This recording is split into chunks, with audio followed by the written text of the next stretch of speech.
Exercise 1.6 start करने जा रहे हैं। सिंटैक्स बुक बोर्ड हमारी चल रही है क्लास 7 की। ये इसकी लास्ट एक्सरसाइज है यूनिट 1 की। ठीक है जी, इसका पार्ट ए मैंने स्टार्ट किया है। पार्ट ए में सबसे पहले आपको क्या कहा गया है इसके फर्स्ट क्वेश्चन में, ए यूनियन बी पता करनी है through Venn diagram. Venn diagram use करने का क्या तरीका, कैसे ड्रॉ करते हैं। सबसे पहले आपने रेक्टेंगल बनाया है। रेक्टेंगल के बाद यहाँ पे आपने ये यू किसको रिप्रेजेंट कर रहा है, आपका यूनिवर्सल सेट है। ठीक है, यूनिवर्सल सेट क्या होता है, जिसमें आपके जो भी सेट्स होते हैं ना उसके तमाम मेंबर्स मौजूद होते हैं। उसके बाद आपको सेट ए जो है वो दिया गया, तो आपने एक सर्किल ड्रॉ करके और इसके सर्किल के अंदर जो है वो ए के जितने भी मेंबर्स हैं वो शो कर दिए। दूसरा आपको सेट दिया गया सेट बी, तो आपने सर्किल ड्रॉ किया बी सेट को रिप्रेजेंट करने के लिए और इसमें 2 4 6 8 आ गई है। ठीक है, अब आपको क्या कहा गया है कि आपने यूनियन करनी है।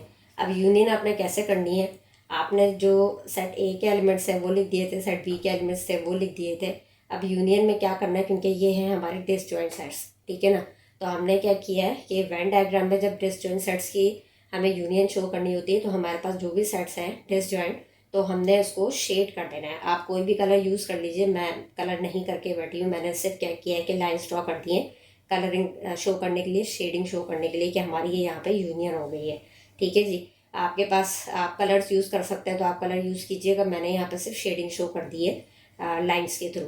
तो ये बता देगा कि आपका सेट ए और सेट बी जो है उसका यूनियन जो है ये दोनों शेड हो गए, और ये आपका सेट ए और बी जो है इसका यूनियन आ गया यहाँ पे। ठीक है, उसके बाद इंटरसेक्शन चल रही है। इंटरसेक्शन में आपने क्या करना है, रेक्टेंगल ड्रॉ करना है, और ये आपका यूनिवर्सल सेट आ गया। सेट ए के जैसे यहाँ पे हमने एलिमेंट्स लिखे थे, पहले सर्किल ड्रॉ किया, फिर सेट ए के एलिमेंट्स लिख दिए, उसके बाद सेट बी के एलिमेंट्स लिख दिए 2 4 6 8, ए की भी हो गए 1 3 5 7। उसके बाद आपसे इंटरसेक्शन कही गई। इंटरसेक्शन में क्या हो रहा है कि यहाँ पे तो कॉमन निकल ही नहीं रहा, तो कॉमन नहीं निकल रहा तो मैंने कोई शेडिंग नहीं की है। ठीक है, ये डिसजॉइंट सेट्स को जब हम वेन डायग्राम के थ्रू शो करेंगे ना, तो हम क्या करेंगे कि इसको यहाँ पे कलरिंग या कोई शेडिंग शो नहीं करेंगे, इसलिए मैंने कोई लाइन्स नहीं ड्रॉ की है, क्योंकि यहाँ पे हमारा कोई कॉमन निकला ही नहीं है, कोई इंटरसेक्शन नहीं हुई है इसलिए।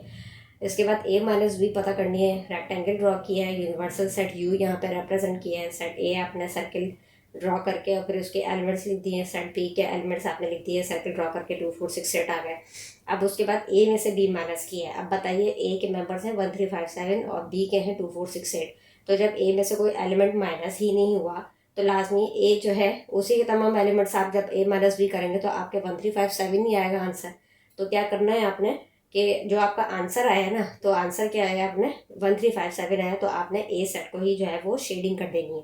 मैंने लाइन्स ड्रॉ की हैं, जैसे कि मैं आपको बता रही हूँ कि मैं शेड नहीं मैंने किया है। ठीक है जी, तो आंसर जो है ना वो मेरा क्या आया है यहाँ पे 1 3 5 7 है, तो मैंने उसी को शेड करने के बजाय यहाँ पे लाइन्स ड्रॉ कर दी हैं। ठीक है ना, शेडिंग शो करने के लिए। तो ये हो गई हमारी ए माइनस बी। उसके बाद बी माइनस ए का ही है, तो सेम आपने यही किया, रेक्टेंगल ड्रॉ किया है, ये आपका यूनिवर्सल सेट आ गया है। ए सेट आपने मेंशन कर दिया सर्किल के अंदर उसके एलिमेंट्स, बी सेट आपने सर्किल के अंदर उसके एलिमेंट्स लिख दिए। ठीक है, अब उसके बाद जब बी में से आप ए को माइनस कर रहे हैं तो बी का कोई भी मेंबर जो है वो कट नहीं हुआ है।